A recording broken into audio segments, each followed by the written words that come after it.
우리나라 살림은 엄청나게 규모가 커졌습니다. 하루가 멀다고 편리한 생활기구와 소비품이 새로 쏟아져 나와 우리의 마음을 사로잡고 있습니다.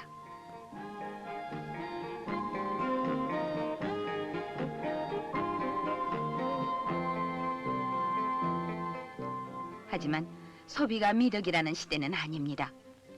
이 불황을 이겨내면서 우리 경제를 안정과 발전으로 이끌어가자니 우리는 지금 허리띠를 졸라매고 물자를 아끼고 또 아끼는 수밖에 도리가 없는 것입니다.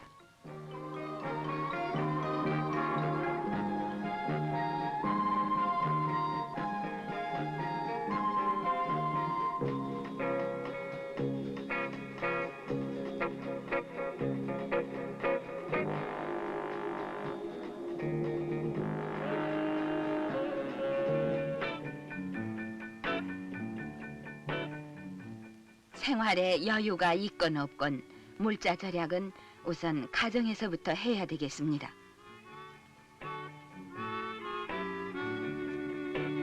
누구나 알면서도 실천이 안 되는 한 집안 한 등 끄기. 60와트 한 등을 아끼면은 1년에 한 집에서 5,000원이 절약되고 전국적으로 2,700kW, 돈으로 따져 8억 원을 절약하게 되는 것입니다. 기름으로 따지면은 33,750드람으로 이것을 늘여놓으면은 서울에서 수원까지 가는 엄청난 것입니다.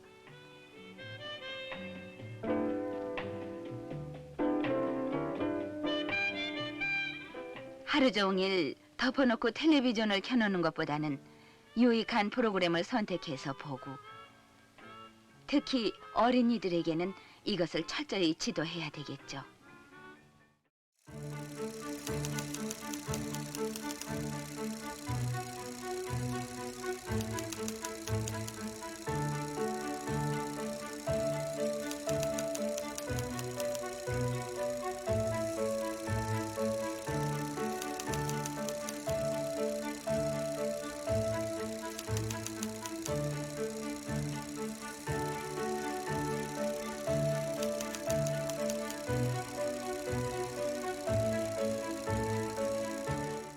문화생활을 한다고 커피나 기타 설탕이 많이 든 과자나 음료수를 덮어놓고 먹고 아이들에게 마구 먹이는 일 한번 다시 생각해 봐야 되겠습니다. 설탕도 당질인 쌀을 주식으로 하는 우리에게는 안 먹어도 건강에 상관이 없습니다. 오히려 당뇨병에 걸리기 쉽죠. 한 번 움직이면은 200원어치의 전력을 소모하는 엘리베이터.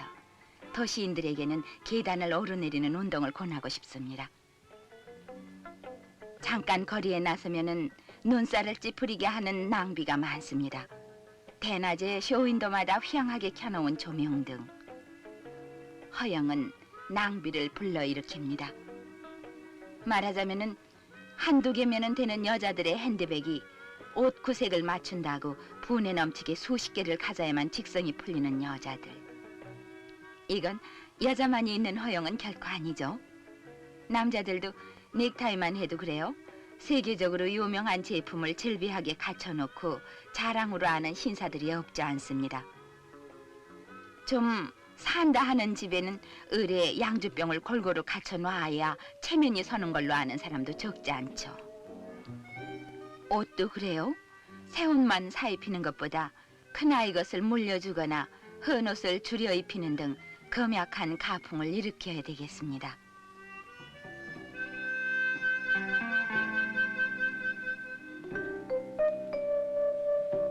무엇보다도 절약하는 습관은 어려서부터 몸에 배도록 부모들이 솔선해서 검소하고 알뜰한 살림을 보여야 되겠어요.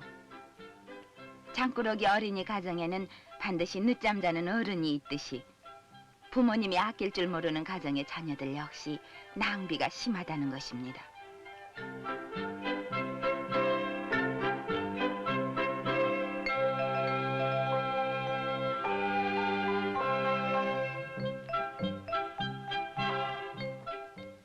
어릴 때부터 도화지 한 장, 연필 한 자루 아껴 쓰는 버릇은 곧 자라면서 근면 성실한 기풍을 길러주는 것입니다.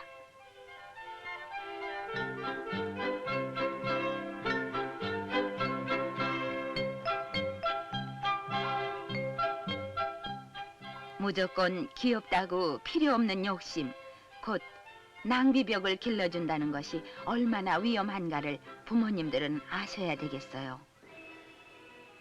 문제의 소년들이 낭비와 허영에서 그릇된 길을 걸어가는 것을 부모님들은 명심해야 되겠죠.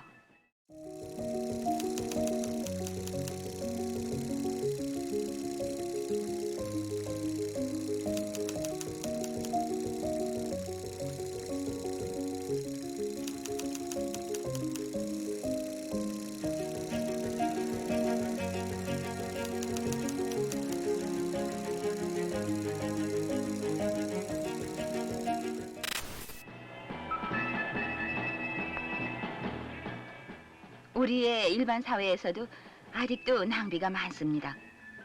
하기 좋은 말로 방 안의 분위기 조성이라고 해서 대낮에 창문을 닫고 또 커튼까지 쳐서 불을 켜놓는 버릇들. 다방이나 음식점에서는 아주 창문을 없애버리고 밝은 것을 외면하고 어두컴컴해야 꼭 분위기가 좋은 건지 한번 생각해 볼 필요가 있죠.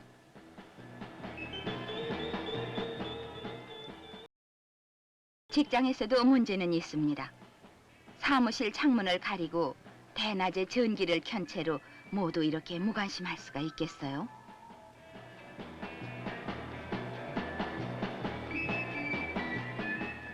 사무용 용지의 낭비.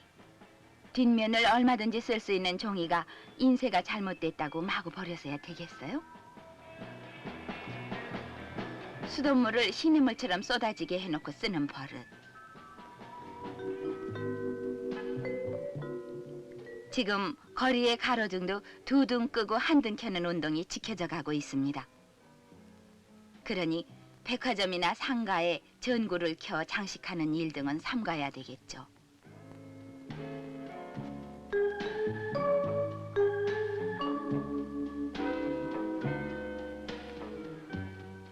그러나 지금 물자를 절약하는 기풍이 사회 전반에 일어나고 있습니다.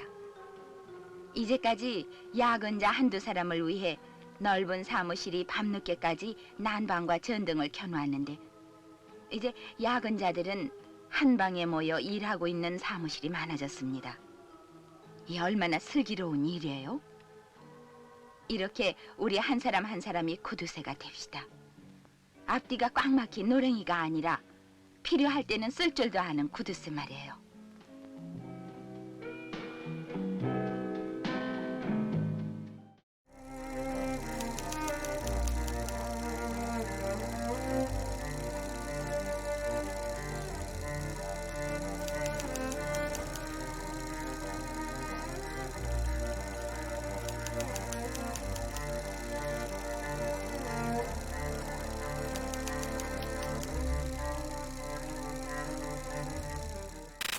우리가 아직도 절약의 여지가 많다는 걸 이 그림을 보면 곧 알 수 있습니다.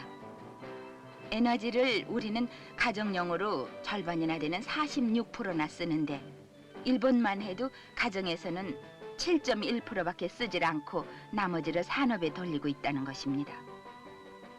우리는 한 등이라도 아껴서 생산하는 공장에 보내줘야 되겠습니다. 잘 사는 나라건 못 사는 나라건 낭비하면 나라가 망하고 낭비하는 가정은 집안이 망하게 마련입니다. 우리 모두가 서로서로 마음을 합해 물자를 아껴 써서 지금 이 어려운 고비에서 나라의 경제를 안정시키고 나아가 국력을 키워 잘 사는 조국을 건설해 나갑시다.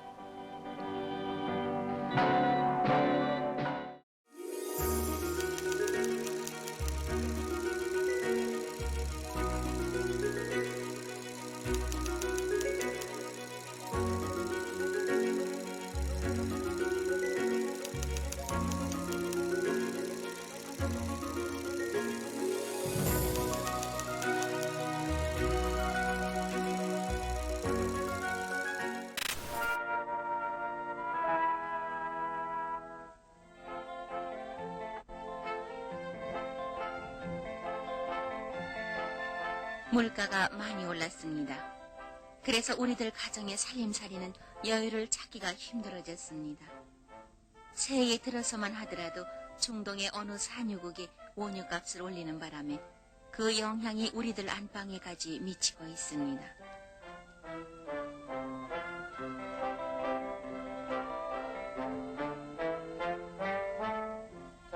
우리 주부들은 가게를 꾸려나가기가 날로 벅차기만 합니다.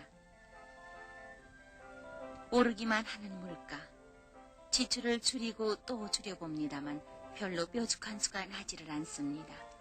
피복비도 줄이고 난방비도 줄이려고 애를 많이 씁니다.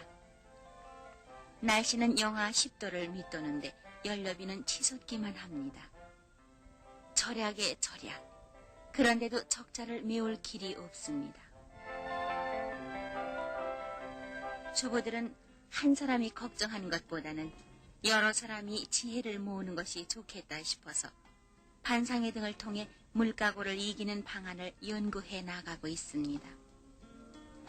수산업 협동조합에 연락을 해서 며칠에 한 번씩 이동 차량으로 날라다주는 생선을 이웃이 함께 공동으로 사드립니다.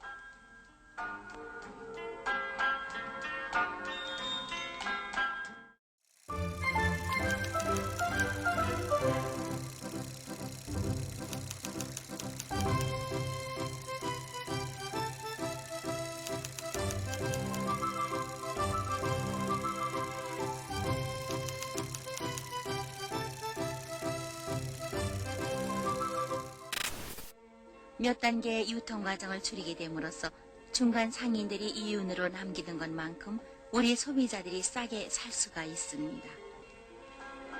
그리고 어느 시장에 가면 어떤 종류의 물건이 싸다는 것도 알아야 합니다. 서울의 경우 경동시장이나 용산시장은 첨가물과 야채값이 다른 시장에서보다 쌉니다. 생선은 노량진의 수산시장, 건어물은 중구시장에 가면 싸게 살 수 있으며 도매값으로 사기 때문에 교통비 이상이 절약됩니다. 옷 종류는 청계천에 있는 평화시장에 가면 싸게 살 수가 있습니다. 살림의 지혜는 우리 생활에서 얼마든지 찾을 수가 있는데 백열등을 형광등으로 바꾸면 전기료가 많이 절약됩니다. 그러나 어린이 공부방은 백열등이 좋습니다.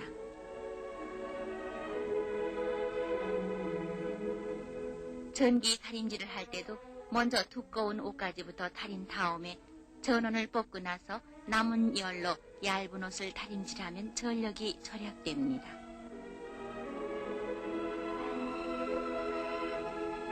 보리혼식은 주식비 절약이라는 큰 목적에서뿐만이 아니라 가족들의 건강을 위해서도 유익하고 압력밥솥을 이용하면 밥 짓는 시간을 단축해서 연료를 절약할 수가 있습니다. 가스레인지는 불꽃이 발할 때 화력이 가장 세기 때문에 무조건 크게만 틀어놓을 필요는 없습니다.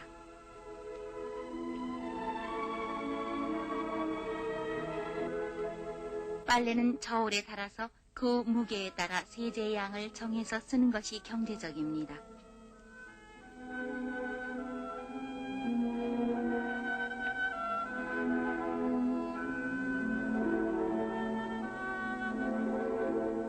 자녀나 남편의 이발은 직접 주부가 할 수도 있습니다.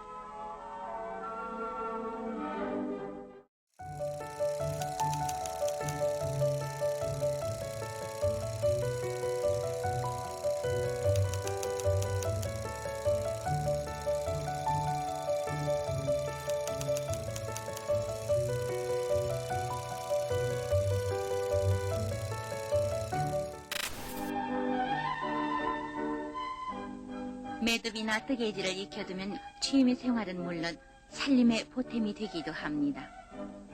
주부들이 폐품을 이용해서 만든 작품으로 전시회를 여는 경우를 자주 보게 되는데 이것 또한 절약의 지혜입니다.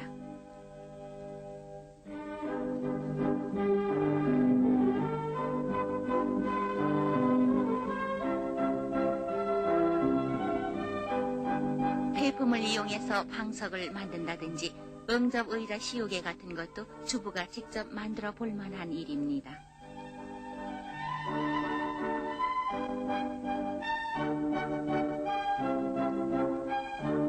아예 헌 옷을 줄여서 아이들의 옷을 만들어 입히고 팔꿈치나 무릎에 천을 한 겹 더 대주면 훨씬 오래 입을 수가 있습니다.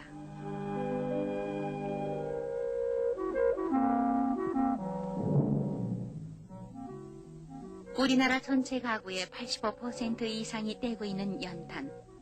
아궁이를 개량해서 열의 손실을 막는 것도 절약의 방법입니다. 아궁이를 손볼 때 맨 밑에 방수 처리를 하고 거기다 연탄재를 10cm 높이로 깔아줍니다.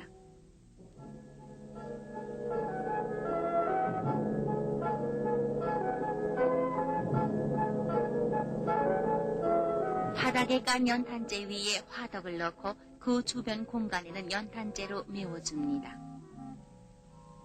그림에서 보시는 바와 같이 맨 밑에 연탄재 10cm를 깔고 화덕과 벽의 공간 10cm를 연탄재로 채웁니다.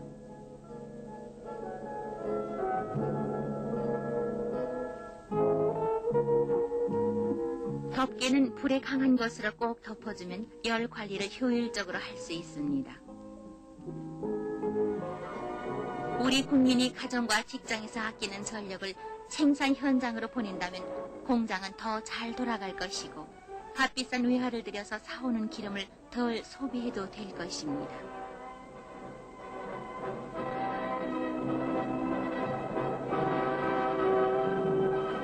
삶을 지혜롭게 해서 절약하는 생활을 해나가야 하겠습니다.